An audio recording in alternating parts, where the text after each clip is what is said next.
ભટગામના ની અમારા પણ ધારાસભ્ય છે, અમે અમારા ધારાસભ્ય માનવી છે.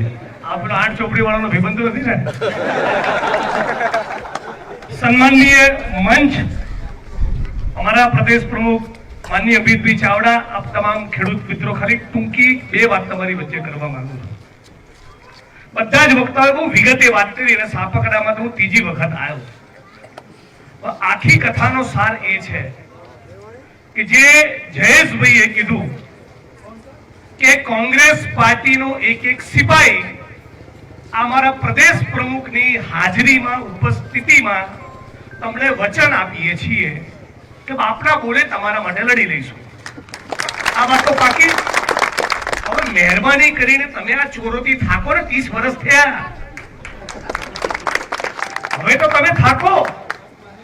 તમે અને હું દુનિયાની શક્તિ લગાડીને રેલી કરીએ, યાત્રા કરીએ, ધરણા કરીએ, આંદોલન કરીએ, જેલોમાં જઈએ, એફઆઈઆર બોલીએ અને ફરી આના બટન દબાવો તો મોત આવે કે નહીં?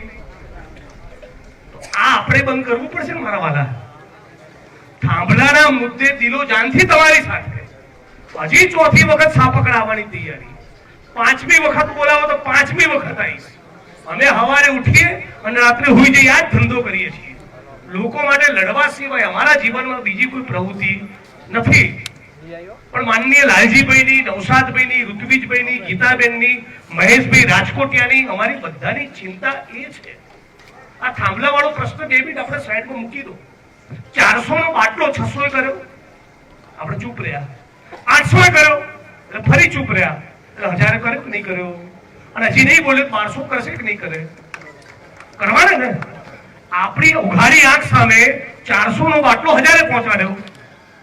અદાણી ને, અંબાણી ને દુનિયાના ગૌચર પથરાયા. એક સમાજ બાકી નથી જેને ગાળો ભાજપના નેતાઓએ ના મોકલી છે. આમ સ્ત્રીઓને નગ્ન કરીને મણિપુરમાં ફેરવી આપણે ચૂપ રહ્યા. મધ્યપ્રદેશના મંદસૌરમાં ખેડૂતની છાતી પર ગોળીઓ મારી તો આપણે મોરબીમાં કે સુરેન્દ્રનગરમાં કલેક્ટરને આવેદન પત્ર આપ્યું ના. ઉત્તર પ્રદેશના લખીમપુર ખીરીમાં બોલેરો ગાડી એક મંત્રીના દીકરાએ ખેડૂતની છાતી પર ચડાઈ અને ચગડી કચડી પતાઈ દીધો. 4 ખેડૂતોને. અને છતાં આપણે ગુજરાતના ખેડૂતો બોલ્યા નહીં.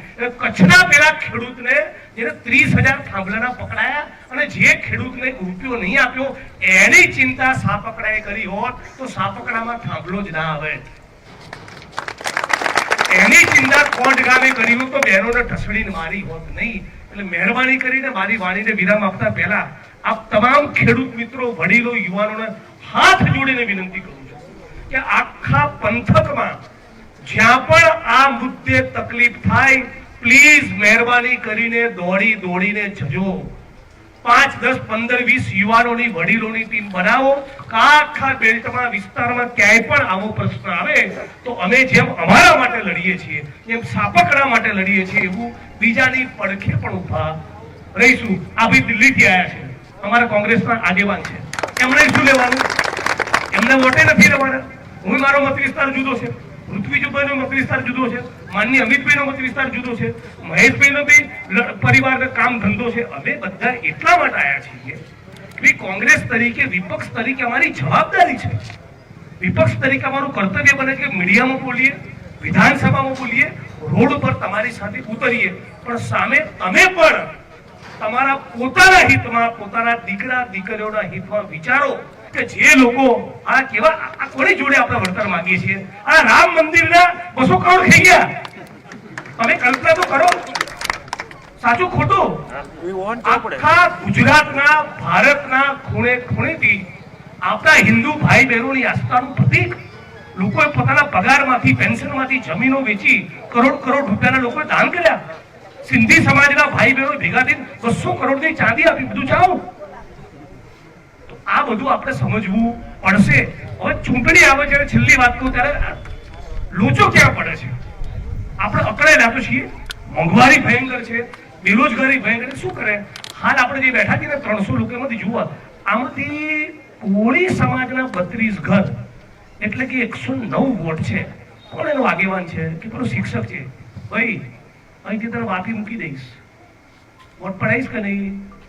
દલિત સમાજનો આગેવાન, હા, તારા મોટા ભાઈ પર 2 કેસ થયેલા, પણ અંદર ગલાવું તો વટ પડાવે છે. પછી જોયું પેલા 6 ઘર એવા છે પીવાની ટેવ વાળા છે, બોટલ આપી દો. એટલે ચોકડીઓનું કામ કરવા મનરેગાના મજૂરો જાય છે 150 જણા, શું કરશો? 500 પકડાઈ દો. એટલે પૈસા, દારૂ અને સત્તાનું દમન અને દાદાગીરી કરીને ચૂંટણીઓ ફેરવી નાખે છે, વોટ ચોરી પણ કરે છે. તો આનો ઈલાજ એ જ કે આ ગામમાંથી, આ તાલુકામાંથી, આ જિલ્લામાંથી, આ ગુજરાતમાંથી આ ચોરોને પાડવા માટે કચ્છ કચાઈને ક્રાંતિ કરો. એક નવો સૂરજ ઉગે એવી જવાબદારી તમે પણ લો અને અમે પણ લઈએ. કોંગ્રેસ પાર્ટી પક્ષ તરીકે અમારી જવાબદારી સમજી તમારી વચ્ચે દિલો જાનથી છીએ. તમે પણ અમને મજબૂત કરો, સાથ સહકારનો ટેકો આપો તો થાંભલાઈ નહીં દેખાય અને ખેડૂતોનું બજેટ પણ ડબલ કરીશું. આટલું કહીને મારી વાણીને વિરામ આપું છું.